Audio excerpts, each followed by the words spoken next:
Hey, yo, what it is and what's good, y'all? Welcome back to 280 Plus, the social media podcast where I take the conversations off the timeline and go beyond the tweets. I'm your host, Slows Def, and I'm back here for episode 182, I believe it is. 182. We'll correct that if I'm wrong. Happy to be here with y'all again. Welcome back. If you're new to the channel, I'd like you to hit that subscribe button, hit that like button. If you want to join the conversation, leave a comment below. If you know somebody that's interested in the content, just hit that share button. But either way, if you are a subscriber, hit that bell for notifications so you can stay up to date when a new episode or new video drops. So, like to have you here. As y'all see, I'm back here.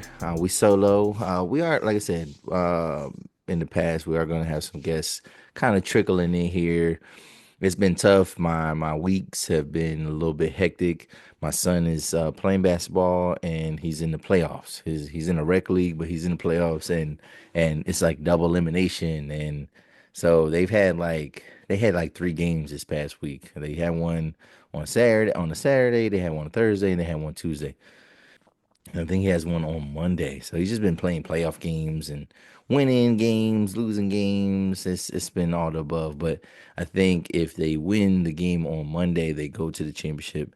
If they lose, they're out completely. So it's an exciting time. It's also, like high school basketball, like playoff time. And I've been going to my local high school basketball teams games and things like that and just kind of keeping up and it's exciting, man. Like where I live at in Pennsylvania, it's really competitive. There's a lot of good teams, a lot of good basketball being played in this area and I like to support as much as I can when I can. But yeah, if you're not used to like if you don't watch high school basketball at all, like if you're not into it at all for any reason, then it is confusing to kind of keep up with it because there are so many teams. And it's funny because you I feel that way about college basketball and college football. There's too many teams, but at least with high school, you're not really you could try to look nationwide, but pretty much you're pertaining to like whatever's going on in your state. And Pennsylvania, I think on paper, or I think just by word of mouth, I don't think you think of basketball necessarily, but think about any place that has a big city or big cities, you want to think about the players that come from there. But a lot of dogs, a lot of real good players have come out of like Philadelphia. There's players that come out of Pittsburgh, and then there are other places in Pennsylvania where basketball players have come from. Coachville, we know Rip Hamilton. Um, Reading, we know Lonnie Walker, things like that. So there's a lot of good players out there. There's this one kid from a place called Chambersburg. His name is JJ Kelly. Nobody knows him yet. Trust and believe this guy is about to be the truth. Like this, like I just seen him. I just seen a dunk where he went between the legs in the middle of the game. And so, like that's just a player. Like, and I seen him like play like in person, and he was phenomenal. But when I was talking about how things work technically, and I wonder how it is for other states. This might happen more for like the bigger states. So because you got small schools, you got bigger schools. So what they've done is because the smaller schools, a lot of times they might be at a disadvantage, or if you're talking about like Catholic schools, they might be at an advantage because they might be able to recruit players and things like that. There's not the same kind of like parameters. They can get whoever they want.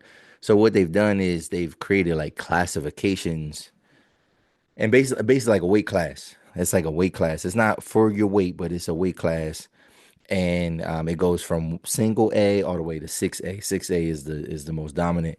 So like in the state of Pennsylvania, when they get to the state playoffs, there's technically 6 state champions. So like if you're ever confused and you hear someone say, "Oh, this team is the state," well, they were state champs, then you have to look closely because it might be that.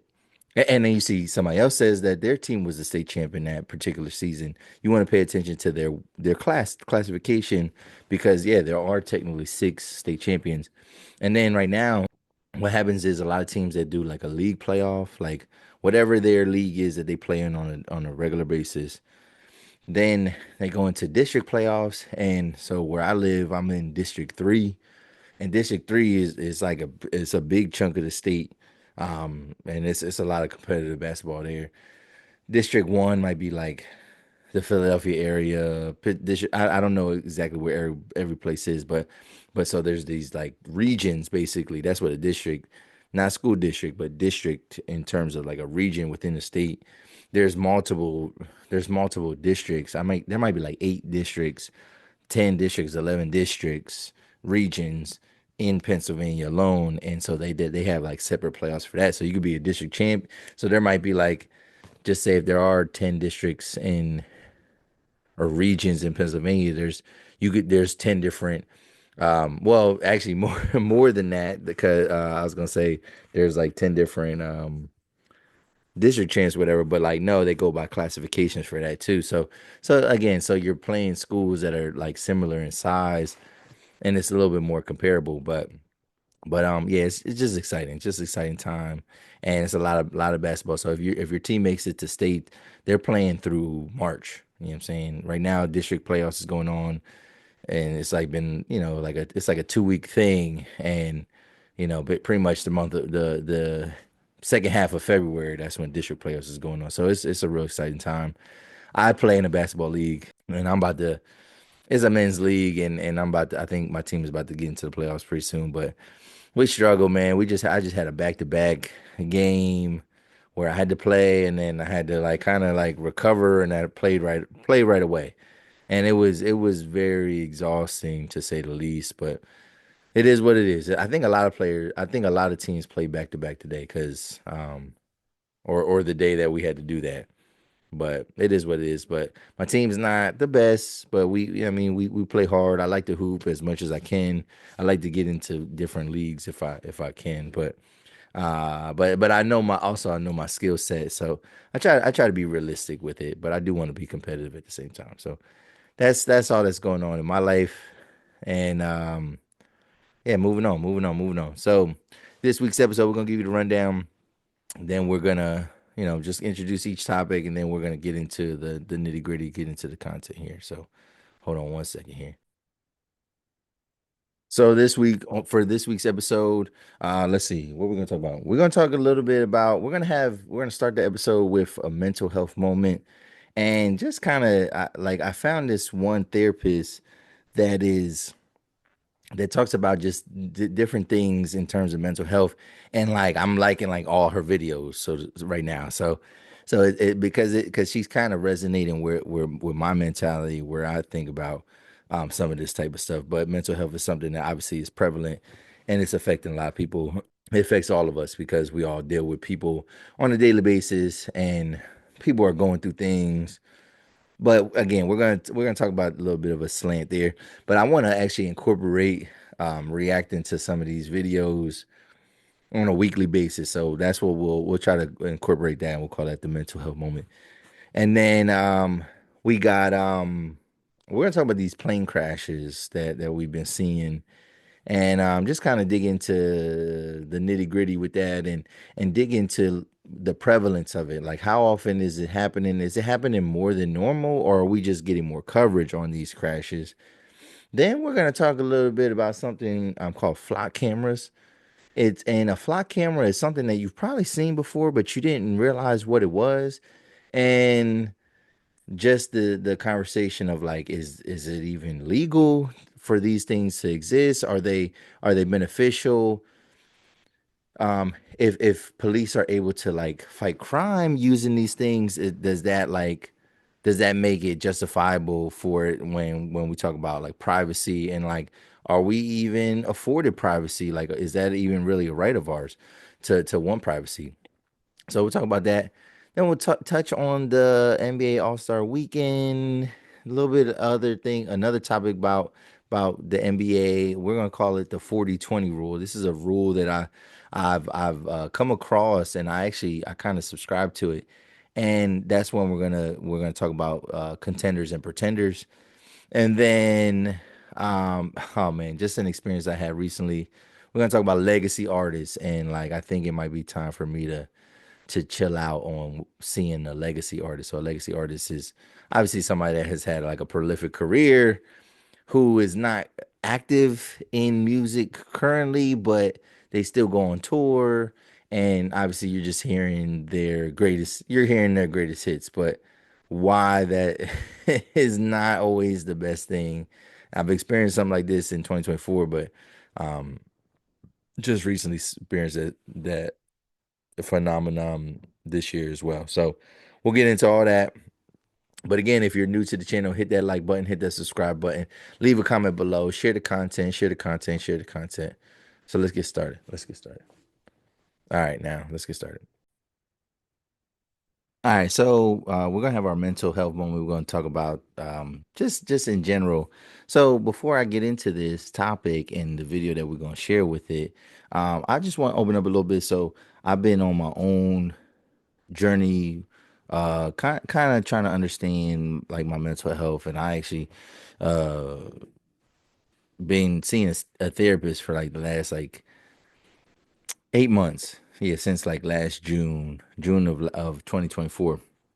And it's not so much like, after I talked to my therapist, we ruled out a bunch of stuff. Like, so I don't have any depression, I don't have any anxiety, but I needed some help. It's not necessarily advice, because like therapy is not supposed to be advice, but I did need some help with just understanding my decision making and like the process in which I was moving. A lot of my stuff that it did stem from like relationships, because I had a period in my life where relationships was kind of, they were getting a little bit out of hand in terms of just the outcomes. And I kind of reached like a very ambivalent stage and phase in my decision making, and when it comes to like courting and just getting with women. I just kind of all over the place. And the thing is, I needed to understand like why I was making some of the decisions I was making. I learned a lot about my attachment style. But yeah, man, it's something I definitely advocate for. I definitely advocate for it, but even seeing a therapist and dealing with your mental health, there is a stigma there. There's a balance that needs to kind of happen, and it also can be dangerous. It also can be dangerous to like live in a certain space. So I'm gonna share a video, like I said, from this therapist, and then we're gonna kind of chime in and give our 2 cents about what she's trying to say, and how can we move forward. You know.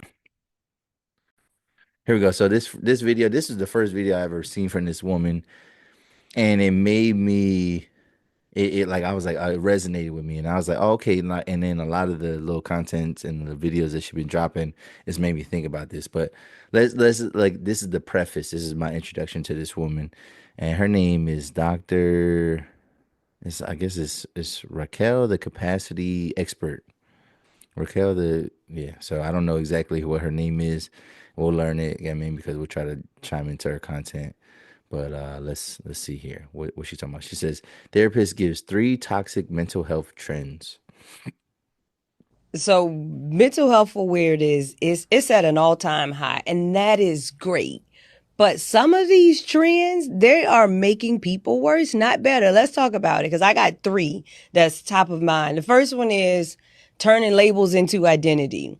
Labels were meant to be for understanding, not a personality, but today people are branding themselves with their diagnosis.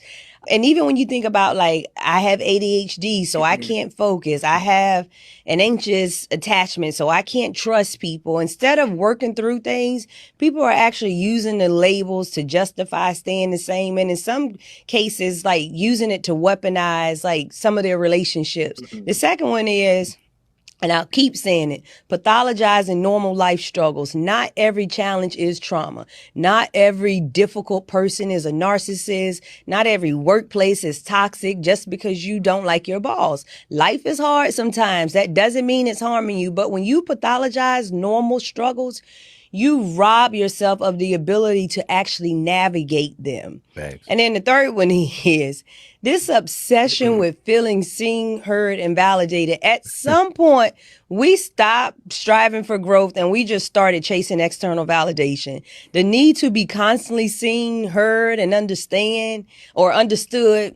has become an emotional crutch. Here's the truth. Not everyone will understand you. Not everyone will validate you. And that's not a threat to your well-being. The obsession with external validation is keeping people emotionally fragile instead of teaching them how to stand firm in who they are, even when no one claps for them.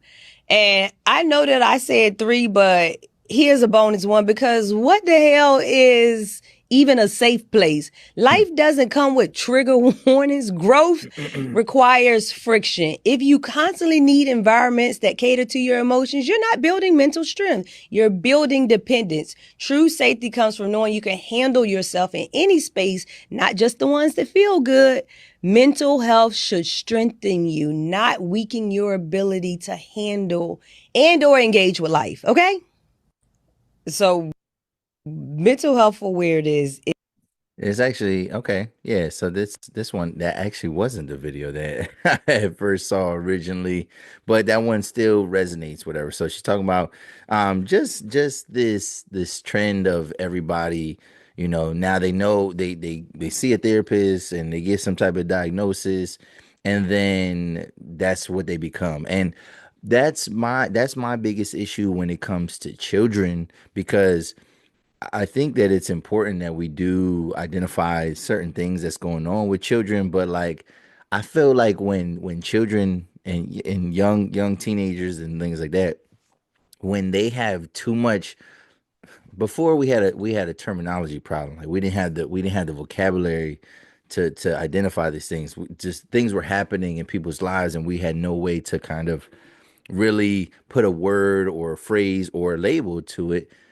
But now what happens is, especially when we're talking about young people, when we label them, that's what they choose to become, and then they don't learn how to kind of get out of those things. One of the things that this therapist was talking about was this idea that we're always looking for these safe places, and we're always talking about things that are triggering to us.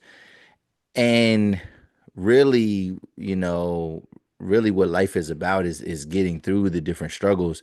The video that I thought this was, she said something about mental health has never been about like improving your mental health has never been about like being in a place of safety. It's been about capacity.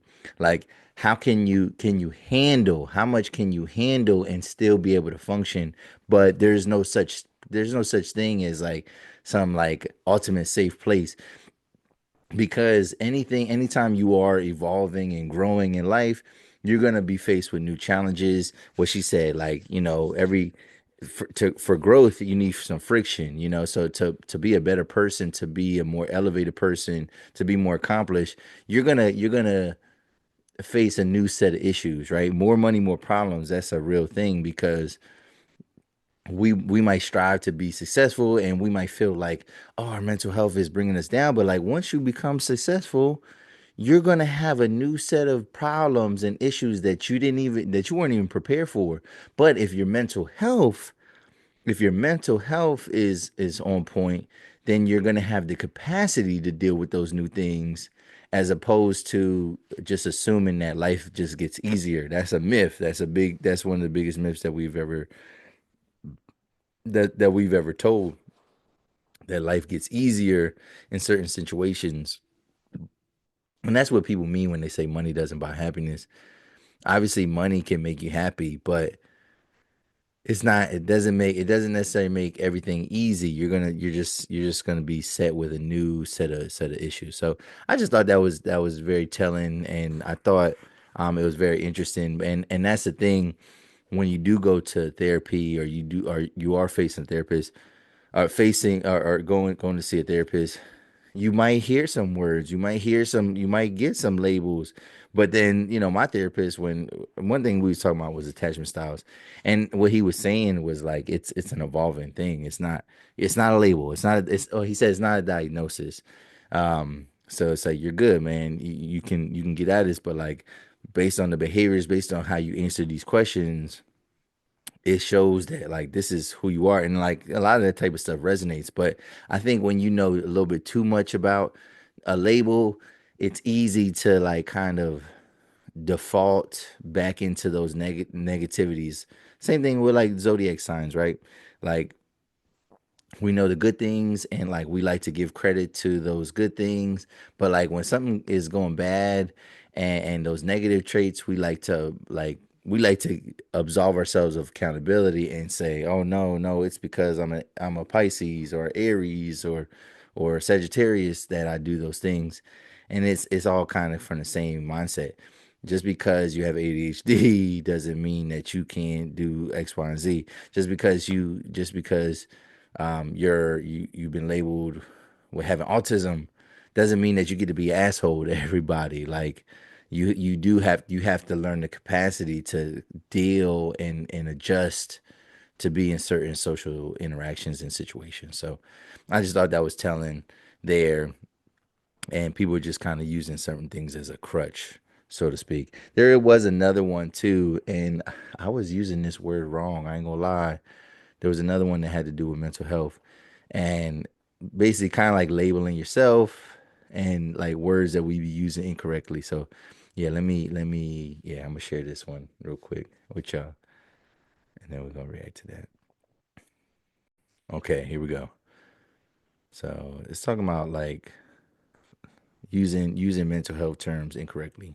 Pisses me off is when people use terms incorrectly. Words have meanings. On Therapy Talk, where you hear people talk about things like trauma bonding is not two survivors of abuse sharing your trauma. And I think it's really malpractice when you have people who use their degrees to tell people that this is what it is. Take out your notebooks. Trauma bonding is the attachment that develops between a perpetrator and their victim. A subset of trauma bonding would be something like Stockholm Syndrome, for example, would be considered a subset of trauma bonding. A CTPSD that happens in childhood would be an example of trauma bonding. Cult-like situations would be an example of trauma bonding. And coming back to that abuse because it feels more familiar, that is trauma bonding. When people use these phrases that actually mean something willy-nilly, it dilutes the experience of real victims. Something that pisses me off is when So that and this, I'm guilty of that one. I don't know if anybody else has used trauma bonding incorrectly, but I always looked at it as like, oh, like not necessarily that they're sharing a new trauma, but I always looked at trauma bonding was like someone that's hurt, right?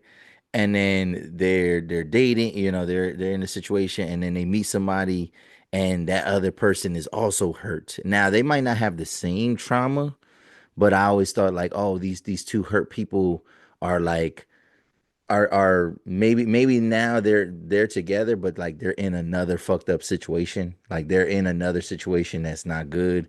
And then I was like, oh, that's trauma bonding because you got a hurt person and a hurt person. And now that what they did was they two hurt people together and they ain't getting out of this situation. Trauma bond. Trauma bond, that's trauma bonding. Like, oh, I mean, that's on some trauma bonding shit. Like your girl, like your ex is heartbroken, right? Like you break your ex's heart, and then she get with some broke nigga that then you don't want her, right? You don't want her, but then she get with some broke ass nigga, right? And that's her new dude. Like her new dude is this broke dude, right? And then what happens is, this guy is down and now, and now she want to take care of this dude. You know what I'm saying? And it's like you don't even like this dude. You hurt, so you feel like you gotta save somebody. So yeah, I mean y'all trauma bonding right now, and that's not even what that is. Like that's not even what that is.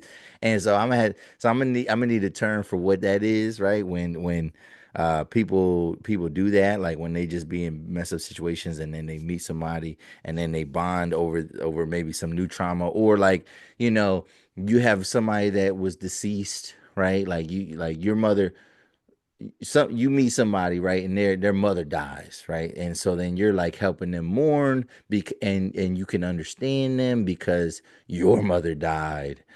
You know what I mean? And then y'all relate on that. Y'all have that shared experience, that y'all could relate to. Like I thought that was trauma bonding, but no, it's when the victim grows a bond with their oppressor, so to speak, or the perpetrator. So, like you said, Stockholm syndrome. You're a prisoner of a relationship, or somebody that's abusing you. You're in a situation with it, but then you still justify their wrongs, and you say, "Oh, they love me though." A battered woman that keeps going back to a man, and justifying his actions and saying that it's her fault, like that could be trauma bonding, Stockholm syndrome, like they were saying. Munchausen, I'm sure Munchausen has stuff like that, where the sick person, they can't even believe that their parents or whoever is going to harm them, so they justify it, but even though that person is making them sick every day. So that would be examples of trauma bonding.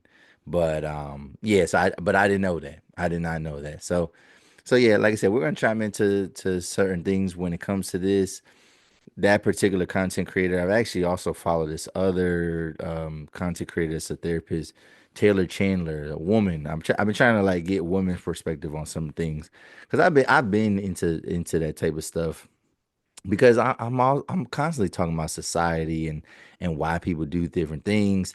Dr. Orion Terabane, that's one of my favorite guys too, where just some good, like I said, maybe since I'm not seeing them as they're not my clinicians, I might look at it more as advice. But like people that just have sound level heads, and they just make sense with what life is, with what life has to throw at you, and like helping you make sense of those different things. So yeah, we'll chime into that. Um, I mean, try to incorporate a segment or two every episode, or in the next coming weeks. We'll try to do that. So that's our mental health moment.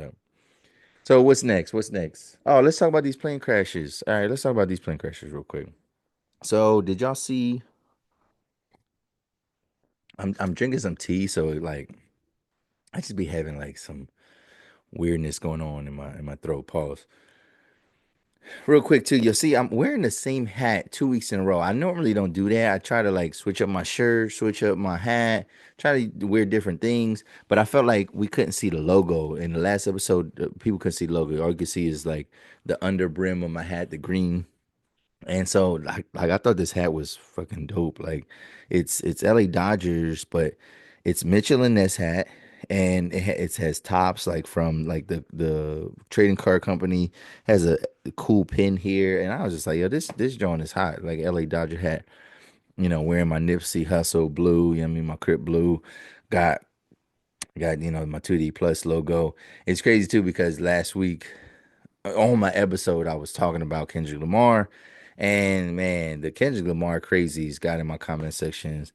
They be talking crazy, man, and like you definitely gotta like. I ignore people or I block people, man. Like you ain't gonna talk certain, or I delete certain things. Like I'm not gonna let certain crazy things just live on my platform. But one of the main things is like just when people talk about identity, and like, I don't know. We in a day and age where I get it, man. There's a lot of people that do appropriate and pose as one thing, but it makes you mad when you are something and somebody's like denying it. So like, and I don't play that though. Like, so I'm talking about Kendrick Lamar, and people like, who's we? Because I'm talking about like as black people, like we should do this, we should do that. Who's we? You not even black. And I'm thinking like what? I'll just ask questions like, what makes you think I'm not black? Because I know this woman said, because I know you're not. You're probably like 20%. I'm like, okay, all right. We're gonna let you talk crazy. You know what I'm saying? I don't have to that's one thing I'm not gonna do. I'm not gonna show you receipts and expose my family and talk about this and that. I'm not gonna explain that I'm black. I'm black and Puerto Rican, but I'm not gonna do that online with you. If you don't know me, you don't know me. If you're going, I got more than enough people that can vouch for me, my who I am, my family, And then when it comes to like issues and talking about this has always been a black platform. Like I don't try to shy away from it. I don't necessarily lean into it either, but I don't shy away from it. If you see my content, we talk about black entertainment, black politics, black um black philanthropy, black tech, like whatever. We talk about a lot of different issues, and we talk about the culture and how it is affecting black folks. And we highlight the success of black folks. We do critique and talk about sometimes the shortcomings and where we can go better, because we know that media is putting on display bad examples, bad actors out there of the culture, and we want to try to like demystify and fix those issues. So I don't never take heed in too much when people be talking about like, oh, they look at me, they might look at me as a little bit ambiguous racially, but I'm never gonna go back and forth with you defending me being black.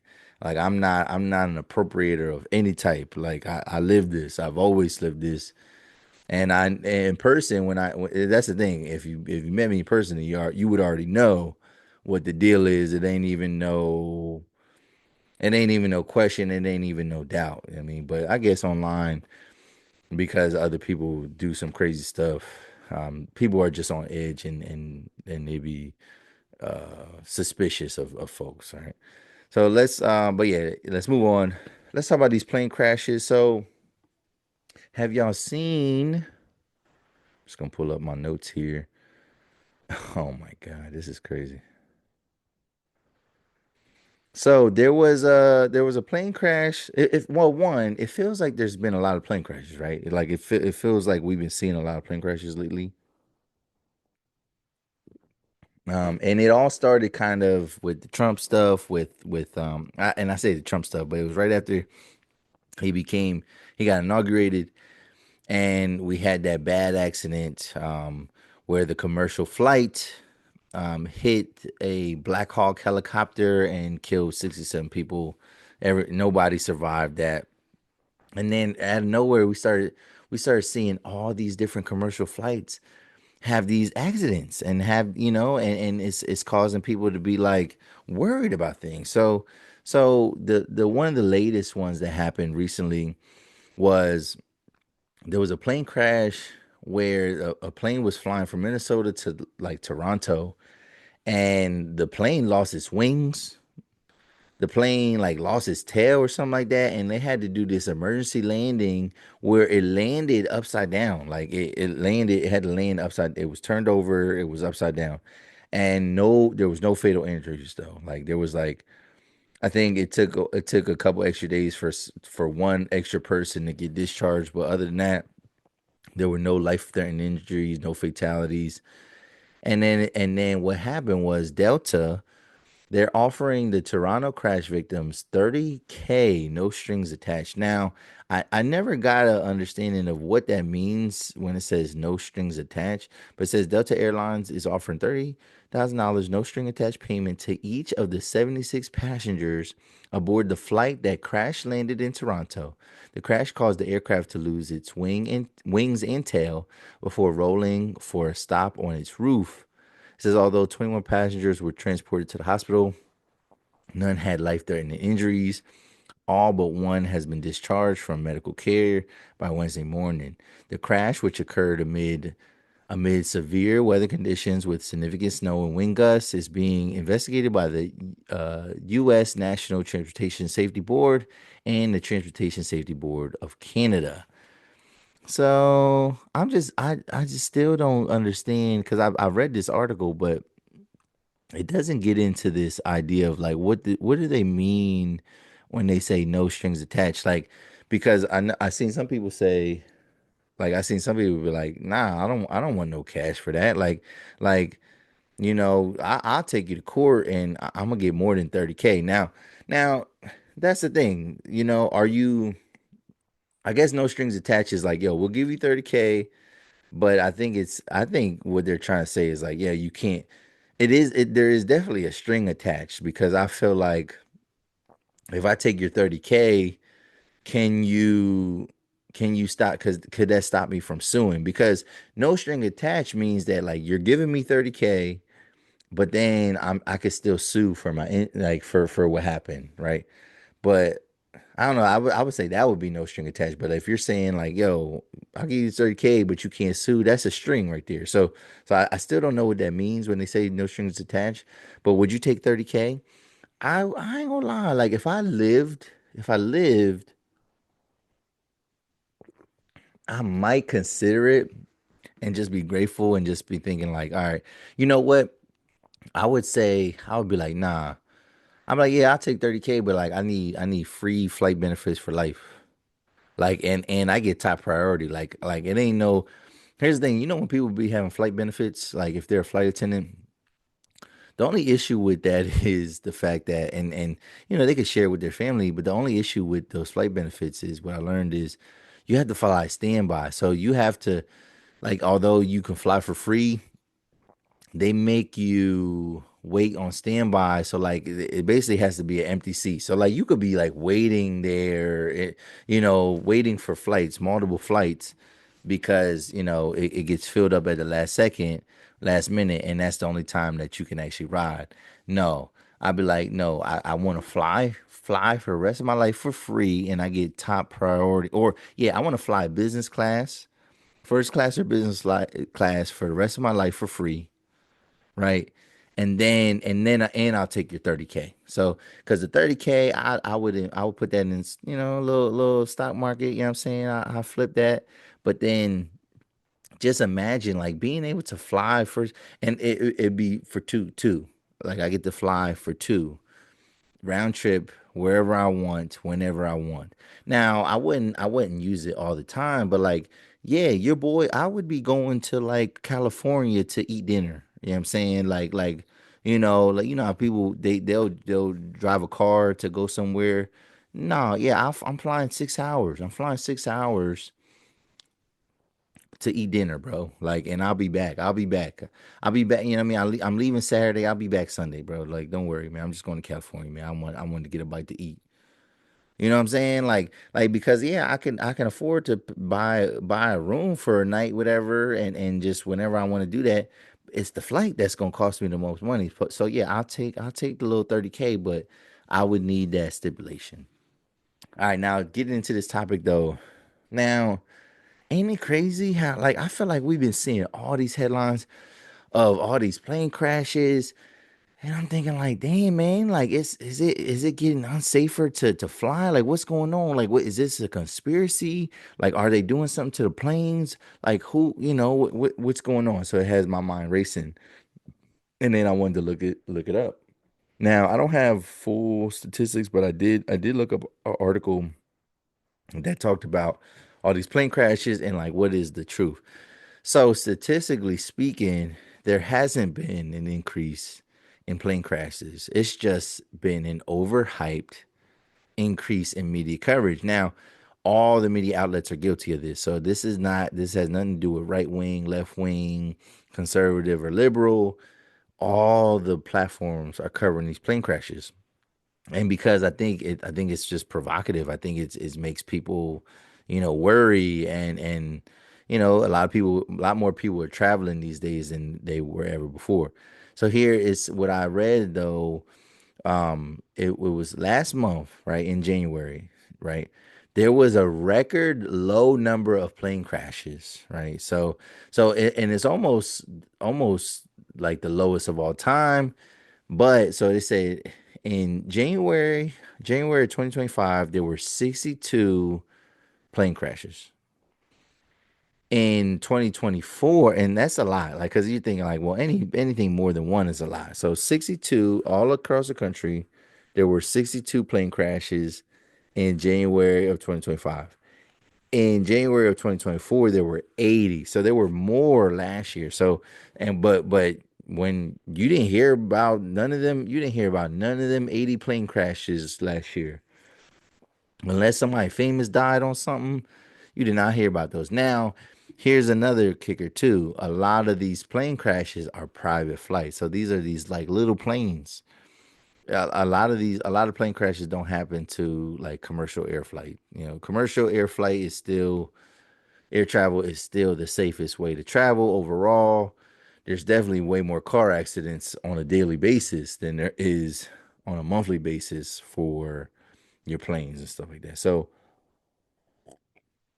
who's behind it? Who's behind the propaganda? Who's behind pumping this out? Like in terms of like who's giving the media the okay, the thumbs up to say like, yo, you should really cover this, yo. I'm telling you, like it's crazy, it's going crazy. So, but we'll see. But yeah, like just so you're not worried, just so you're not worried, just so you understand the facts is that there has not been an increase in plane crashes in 2025. It's actually the same, if not lower, than any other year. And in the last like 20 years, I've seen that like it's going down dramatically. Like there used to be crashes all the time back in like in other decades, like in the 80s, there was crashes. There was a lot of crashes. Like in the 80s, it was really unsafe to fly on a plane. In the 2020s, it's very safe to fly on a plane. So let's move on from that. Let's move on from that. All right. So have you ever real quick, let me I'm gonna find something real quick. Hold on 1 second. All right, so have you ever been driving and like on the side of the road, right? You might see this thing that kind of looks like a solar panel and it's just kind of like on top of a pole or some type of contraption, some type of apparatus. And you ever see those like as you're driving, sometimes you see them on the highway, sometimes you just see them in neighborhoods like and I'm gonna show you a picture of it. And I don't want to give it away, but this thing I always thought these things were so yeah, like this right here. Yeah, yeah, like this right here, like this one right here, right? So as you see, you could probably look. Yeah, so I always just see this part. I never see this part right here. Look at the mouse cursor right there. I never see this part. So this is a fucking camera, y'all. This is what we call a flock camera, and sometimes they have two on them. I think maybe this is a solar panel. And I think this is what powers these things because obviously nothing is hooked up to them. So that's how they generate energy and that's how that's how they do it. But yeah, this is called a flock camera. And I seen this video that kind of like shocked me about this phenomenon. Yeah, so it kind of shocked me about this. So let's yeah, so flock cameras. So yeah, if you ever see those things on the side of the road, those are flock cameras. So let's take a look here. Let's take a look at this video on this law enforcement. I believe she's in law enforcement. She's gonna explain these cameras here and like how they're used and when they can be used and stuff like that. So listen up. Flock cameras are the main thing that law enforcement uses now to catch criminals. That's what it is. As clear as I can say it. What we'll do is I'll put a picture of the flock camera on this so that you'll see it. But they're everywhere. Once you see this thing, you're going to realize that you see them everywhere. It is a camera that is positioned to capture your license. That's what a flock camera is. But these cameras capture more than your license. They can capture the interior of your vehicle as you drive by these cameras, especially the positioning of the camera. And it's legal. And so what happens is this camera captures your tag. And when it captures your tag, it's able to detect where your vehicle has been anywhere in the United States where there are flock cameras. If you're in Georgia and you travel to New York, every time your vehicle tag gets captured by a flock camera, it is entered into a database and they are able to track it. Flock Nah, cameras. yo. Nah, fam. I thought this was like a speed detector, or I thought it was like a sensor. Yeah, I thought it was the sensor for speed. Um, I also thought that it could be, so yeah, I mean, being from an urban area, we had those things called spot shotters, which is basically like it's a way to detect like a gunshot, and like it could detect how far a gunshot is and kind of pinpoint like where shots have been fired, and then maybe like they could like hypothetically stop crime in the act, so to speak, or minutes after something happens. And that's why I thought it was. I was like, oh, that's one of them spot shotter things. No, that shit is a camera. That shit is a camera. So what she I never knew that. I never knew that. But it's crazy because I'm gonna look at some of my notes here. Yeah, so fly camera is used to just it's supposed to just track your license plate, but obviously these cops, right, they can do a lot more than what we know that they can do, and they can use them for anything. And they said that they use them to solve crimes.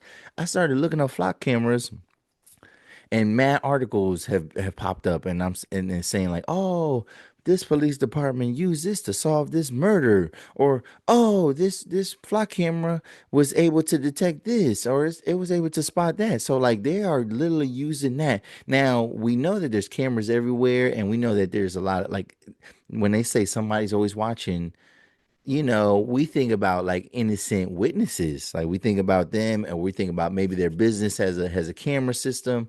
People have ring lights now.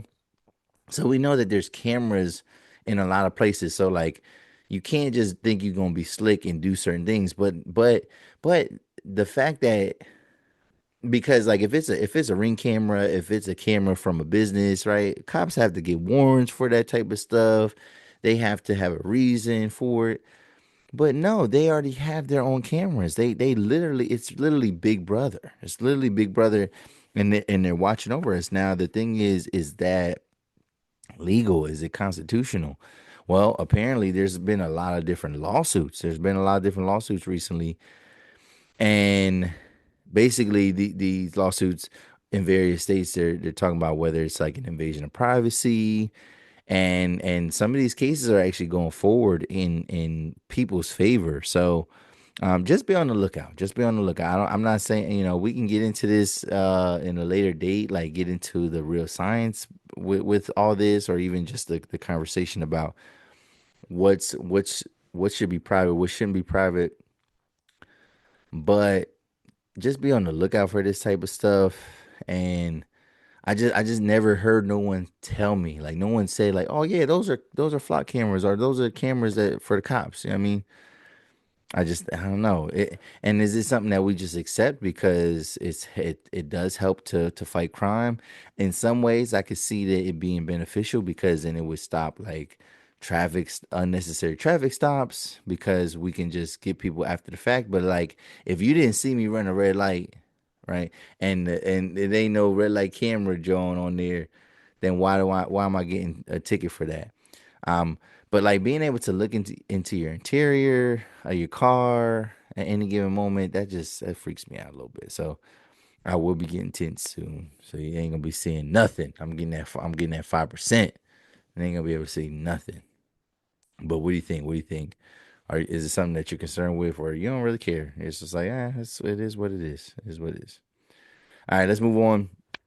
I just want to talk a little bit quickly about the All Star Weekend last weekend. I didn't see anything. I was away, so and a lot of times I don't get to see All Star Saturday Night. So and that's all I watch. I only watch All Star Saturday Night. I have not watched an All Star game since I was a kid. Like I don't watch the All Star game. Apparently, a lot of people were upset by the All Star game because of the format. They changed the format of it. They let like rising stars be a part of it, and there's like 14. It sounded like a headache. It sounded very confusing to me, and it's just something that I just didn't want to get into. So I just stayed away from the whole ordeal. I did see the highlights of the slam dunk contest. So Mac McClung won for the third year in a row. And obviously the conversation is like, like I think he did a good job for what he presented out there. But at the same time, the slam dunk contest will die. Even if you have somebody that can win multiple years in a row, it will die if we don't get superstars to be in the contest. Now, the last people that were they weren't even superstars at the time, but they were rising stars. the last great slam dunk contest was Aaron Gordon versus Zach LaVine, parts one and two, and those two athletes or two players were on their way to being like, neither one of them is really a superstar, but at least like they have both have seen like some all star recognition here and there. So those are the highest profile names that we've actually seen though in the last couple of years. But Matt McClung, I think he did a good job. When I seen it and seen the replays and seen like the level of difficulty for some of these dunks, I was like, yeah, actually it is pretty dope. But he did do this. It was basically it was very technical in terms of like the dunks that he did do. Like he did show that there was a variety of different things going on in each of these dunks, and there was like some creativity. However, he still kind of did the same thing every time. It was jumping over somebody and then plus this trick, plus that trick. The kid Stefan Castle, he kind of impressed me a little bit, and he gave Matt McClung some competition, but it still wasn't enough. And then the other guys that they bring in, like it's never you never get four good dunkers. Like you get two, you get two or one, but you never get never the whole contest is filled with good dunkers. But I applaud those young guys for trying, for jumping out there when nobody else is going to jump out there. But we just hope that it was more of the superstars, more of the all stars. And obviously, there's people that just defend athletes blindly nowadays, and they be like, "Oh, that's not even, they got to protect themselves." But it's like, all right, man, ain't nobody trying to hear none of that.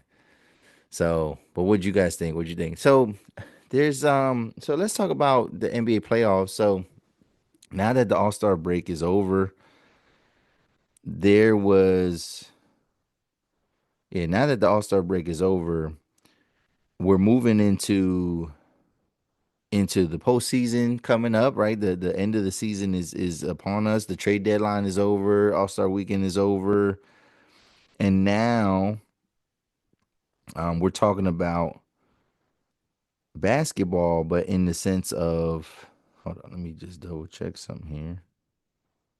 I'm trying to see something because I'm trying to find. Okay, yes, I found it because I didn't have it in my other page. Okay, so when we think about contenders and pretenders, right? There apparently there's a rule. There's a rule that I never heard of, right? But Phil Jackson came up with this rule. He came up with it in 2008. So there's this rule called the 40-20 rule, and this is how you determine if a team is an actual contender. So let me read this first, and then we'll get into the logistics.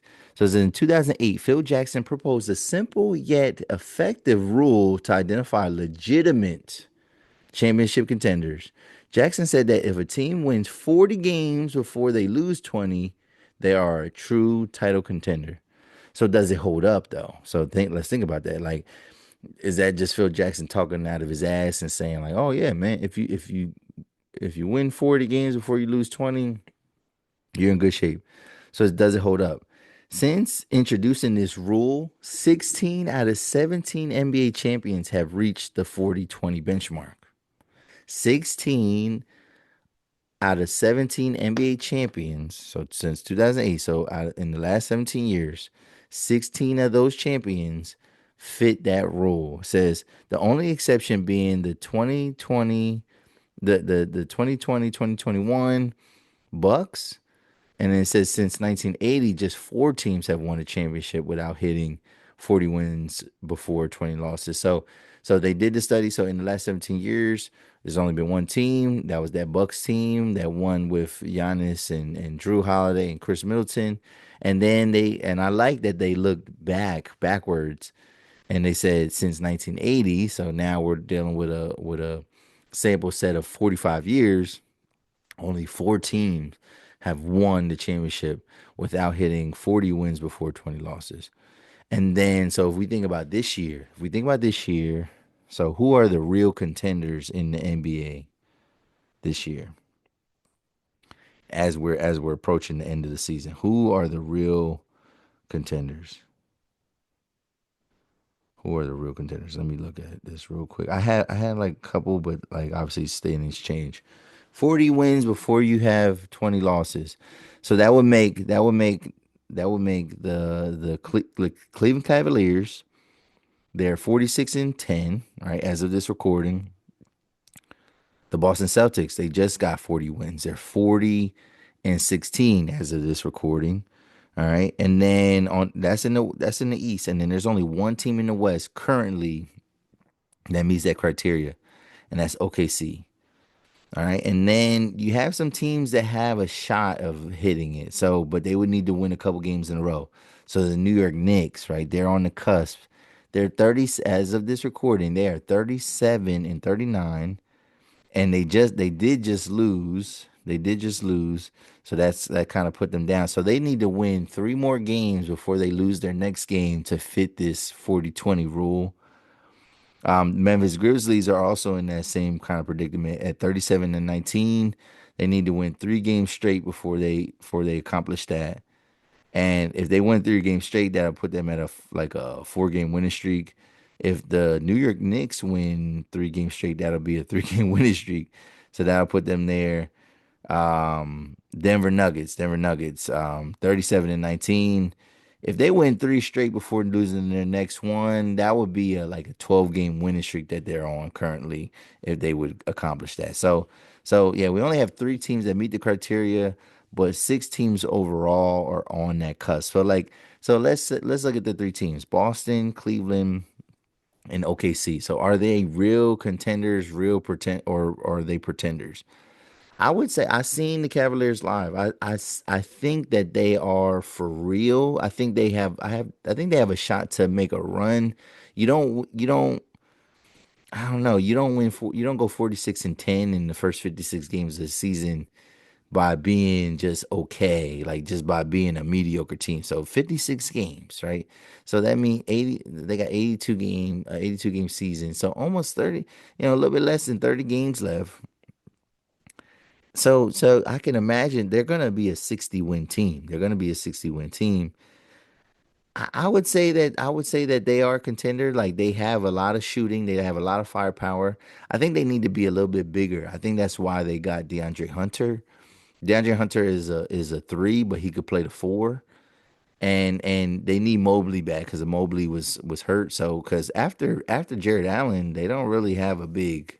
So and Mobley when I seen them live against the Sixers, they didn't have Mobley, and so like yeah, so Mobley and Jared Allen, they're like your Mobley is your power forward, but he can alternate and play some center, I bet. And then you got DeAndre Hunter that can play the three, but then he's gonna have to probably shift down and play some four.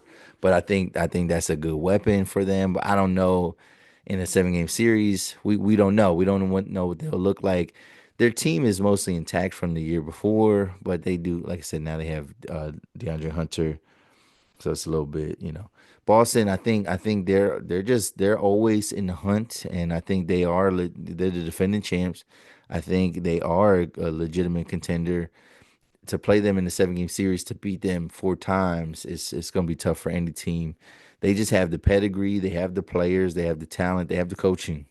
Like they have it all above. They're not, they lose games because they lose games. They don't lose games because like they're falling apart. It's just, shots aren't falling some nights. That's why they lose games typically. New York Knicks is an interesting one. Now they might not hit that threshold. So like we might not even have anything to talk about. But like people say that this roster is finally gelling. It did look a little bit rough, for them to be the third best team in the East and like a clear cut third best team. Like they're like nobody is really that close to them. It's pretty impressive knowing what they gave up, knowing the players and the pieces that they gave up, and now they're still a contender. I think that speaks volumes to Tom Thibodeau. It speaks volumes to Jalen Brunson. But the criticism is that like these guys might be worn down by the time they get the playoffs. They might be worn down because Tom Thibodeau he runs his players into the ground. Like these guys play a lot of minutes, and then they play a lot of minutes, but then he keeps like certain lineups in like longer than they need to. So so we'll see. We'll see with that.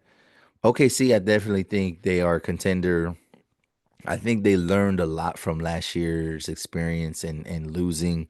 I think they learned a lot, and I think they're coming a little bit with a vengeance, and they're not gonna.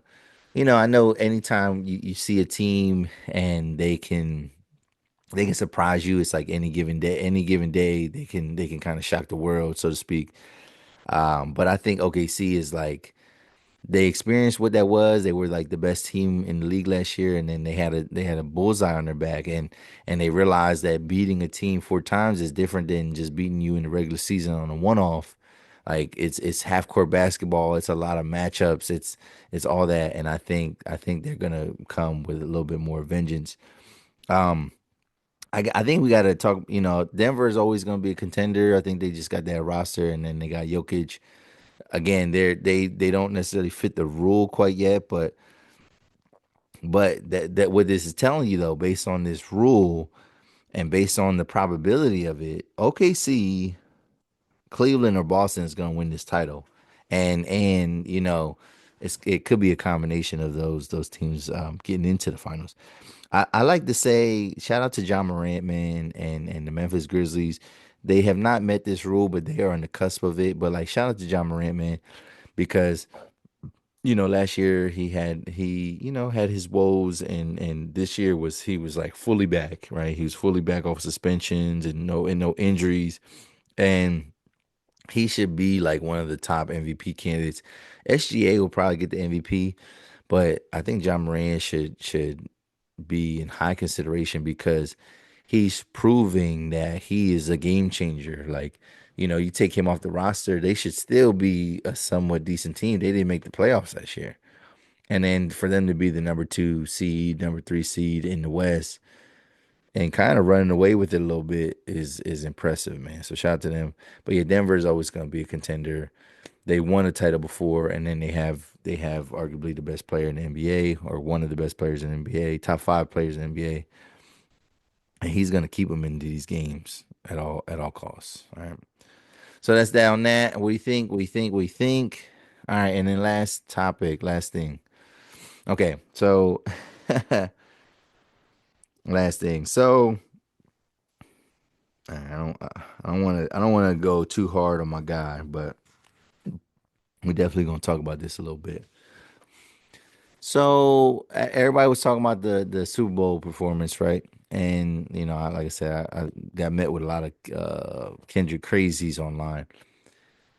But obviously, then Lil Wayne's name gets brought up because people feel like he was picked over. They picked Kendrick Lamar over Lil Wayne, and that's caused like a stir. That's caused some controversy, and people were upset about that.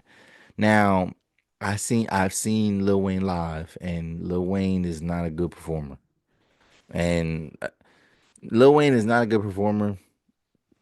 And I know there have been people that have said like, "Oh, you probably just caught him on a bad night." And after what I experienced recently, I don't want to hear that no more. There ain't no such thing as a bad night. If someone says that you're a bad performer, if you tell me that somebody is a bad performer, I'm gonna believe you for it's this is like I'm gonna believe you the first time every time now. I'm gonna believe you the first time every time now because man, I just recently went to go see Music Soul Child. So he was a lead. He was the headliner, like at least to my knowledge. So it was Music Soul Child, it was Joe, and it was Eric Benet. And let me tell you this though. So Music Soul Child is my favorite singer of all time. He's my favorite R&B male R&B artist of all time. He's my favorite singer. And I don't think he doesn't have the accolades, but he has 6 albums. He has more than 6 albums, but he has 6 albums that like went off in my lifetime. One of the reasons why I love Music Soul Child, I feel like I think all his songs have like a lot of substance to them. Like it feels good for the soul, right? All his music feels good for the soul.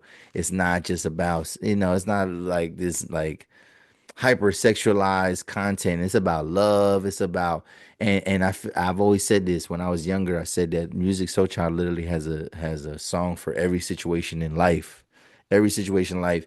And even when you sing his songs, like they're difficult to sing because he's saying a lot of words, and they're just not cookie cutter songs. Like everything has some feel to it. So obviously I know he's a writer, but then I know there's other writers that's involved. That's not the point.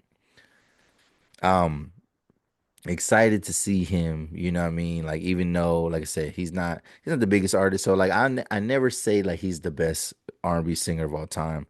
I think part of being the best of all time, you have to make good music, you gotta have the accolades, but then performance, like live performance, you had to kill it. Now, last time I seen anything resembling Music Soul Child in a stage performance was the Verses, and I think that was might have been in 2022 when he went against Anthony Hamilton. Now he beat Anthony Hamilton, like, and I talk about that on this show. I talked about that on 280 Plus podcast. So it's within the last couple years.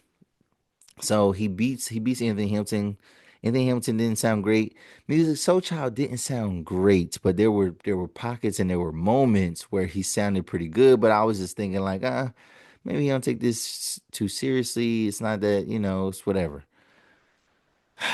Man, let me tell you. Now, this not the after that verses, that wasn't the first time that I had heard that Music Soul Child isn't the best performer. Like it's not the first time I heard that. But now when people say that somebody's a bad performer, I believe you every time.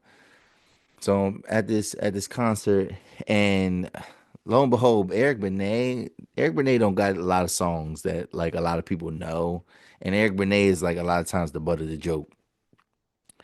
Eric Benet could sing his ass off. Like Eric Benet still got it. Like who knew? Who knew that Eric Benet still got it? Eric Benet was hitting these high notes like it was nobody's business, like just hitting these high notes. And it's like, yeah, I was like, yo, this dude is wow. Like I mean, killed it. So I'm like, oh wow, this is great. This is great. So the headliner is Music Socha, right? So I'm thinking like, all right, bet. You know what I mean? Like, I can't wait. You know what I mean? Joe's about to perform. He about to warm himself some more. He got more songs than Eric Benet.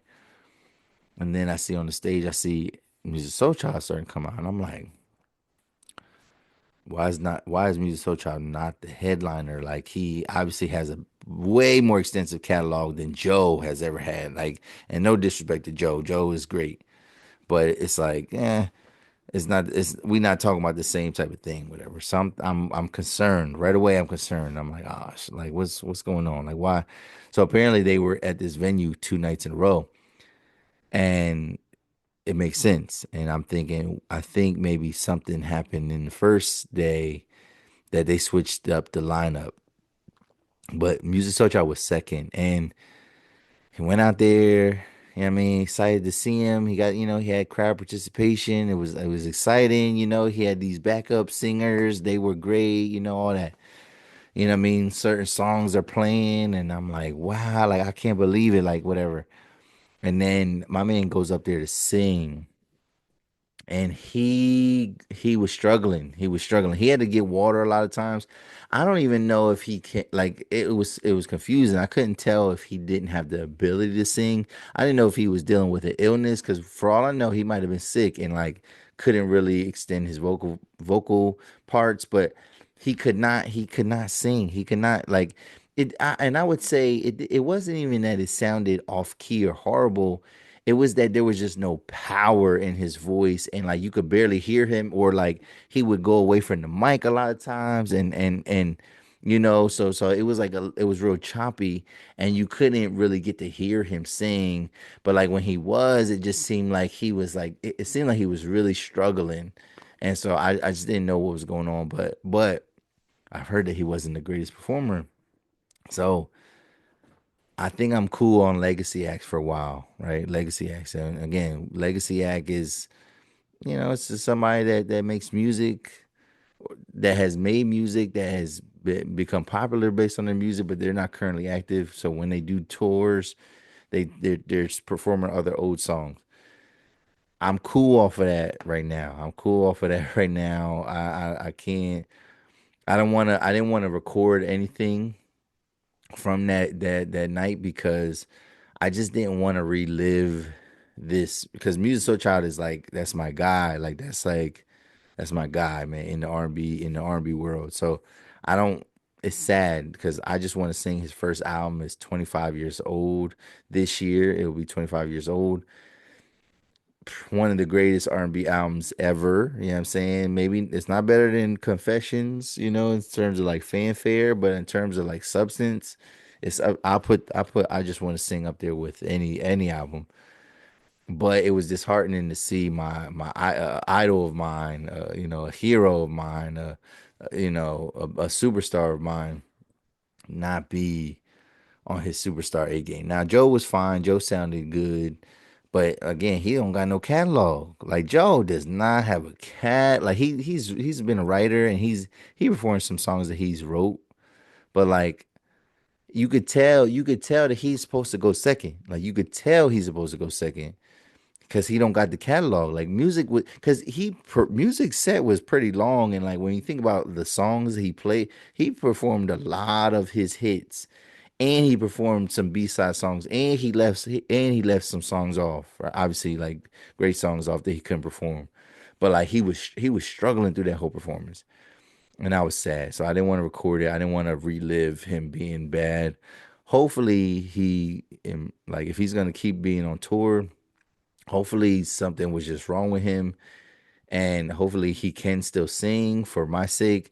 I seen somebody a couple months ago say they went to Music Soul Child and they said they loved it. So like maybe it's a fluke. Maybe he really can sing, but he didn't show me. He didn't show me. So like again, if somebody's an older artist and somebody asks me to go to a concert, I'm gonna be a little reluctant. Like I want to see the new people. I want to see the people that are still hungry. Some of these singers, especially singers where there's a lot of talent involved, I ain't got time, man. Like you might be a shell of yourself, and I don't got time to experience that. But what do you think? What do you think? What do you think? What do you think about this week's episode, man? What did we talk about? We talked about the plane crashes. Talking about we had our first mental health moment, part of the Tweety Plus podcast, and just stigmas and things like that. What else did we talk about? Oh, I said the plane crashes. I'm getting confused. Okay, legacy artists, flock cameras. Oh my God, flock cameras, and we talked about NBA All Star Weekend. There's some other content that I look forward to getting into. Man, Donald Trump and all them, man, they wilding.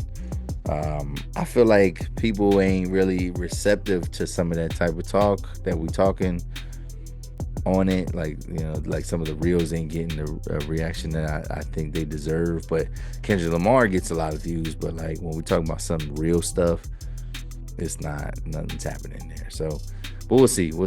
But I appreciate your viewership, for real, guys. You guys keep me going. I'm still grinding, I'm still doing my thing. If you're new to the channel, I'd like to hit that subscribe button, hit the bell for notifications, leave a like below, leave a comment if you want to join the conversation. And if you know anybody that would enjoy my episodes or the topics that I'm talking about, share the content so we can get into it though. But this is your boy Los Def. I'm the host of the Tweety Plus podcast. This is episode 182, and I'm out, y'all. Peace.